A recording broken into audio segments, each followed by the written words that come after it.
John D. Rockefeller played a significant role in the life of Carnegie. They often found themselves butting heads to be the best.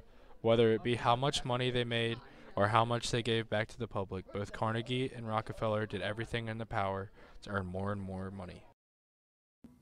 Can you explain whether the rivalry between Rockefeller and Carnegie had a positive or negative impact on society? I think that it had a little of both, but I think it was more towards the negative side. And that's because both of them had, from the rivalry, wanted to better the other. And it was very clear that each one of them thought less of the other. So more money, each one of them wanted to be the most wealthy man in America, and they did whatever they had to do to create that or to become that. So if it meant skimping on what they did for workers or workers' wages or shutting down a whole business so it would be more productive or they'd make more money, they would do it. So to me, the competition between Rockefeller and Carnegie was not good for the workers, but it was positive for them because they did accumulate more wealth. Rockefeller started from humble beginnings as a bookkeeper for a business in Cleveland, Ohio. At the age of 16, making 50 cents a day. He was well known for paying attention to the smallest details, crunching numbers down to fractions.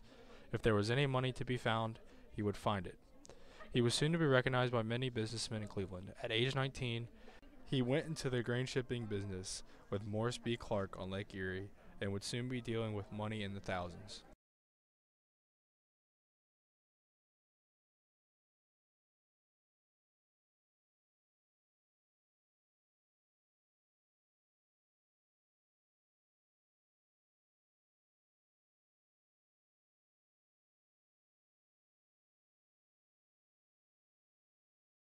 In the late 19th century, there were two main differences between the rich and the other half, these being income and housing. In 1861, Rockefeller was making $17,000 a year and was worth $340 billion by the time he retired in 1897. The average factory worker was making around $5 with 60-hour weeks, which is equivalent to around $18 a year, which is a difference of $15,000. With Rockefeller making such a large income, he needed something to spend his hard-earned cash on, so he paid someone to build him a home. The land he had it built on was bought by Elder Rockefeller around 1893. A unique trait that Rockefeller had was that he had a substantially large understanding of risk-taking in the business industry. With this knowledge, he decided to take a huge risk by putting all of his money into his new refining business. He had plenty of strategic ideas that he would use to work his way into building a monopoly. One tactic he used was vertical integration. Rockefeller bought all aspects of the business so that he could run everything single-handedly. For example, he started producing many different kinds of lubricants and grease to enhance the business and profits. Another strategic move he made was taking an advantage to gain power in the oil industry by buying out the oil barrels and creating a shortage that would hurt smaller companies, putting them out of business, so Rockefeller could take over the oil industry. He also limited the number of trains that were available so that products would only be delivered when he saw that it was needed.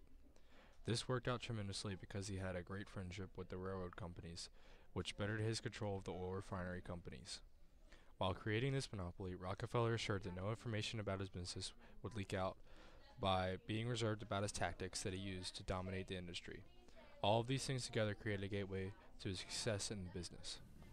What about Rockefeller's relationship with the railroad company made the relationship beneficial to building the monopoly? Well, I think initially he had a rivalry with Vanderbilt, and I think that when they were going through and he was using the railroads for transport, he saw, like I was talking about earlier, he saw that in the future they were going to have a way to convey or to transport their kerosene and oil. And I think that's where that stemmed from, was his animosity with Vanderbilt. And he knew that someday he was going to take over the railroad from Vanderbilt, and that was going to increase his fortune. Comfortably. His prices of oil had improved the lives of Americans nationwide, and the $540 million he had given away went into creating two of the world's greatest research universities. This helped pull the American South out of chronic poverty educated legions of African Americans, jump-started medical research, and dramatically improved health around the globe.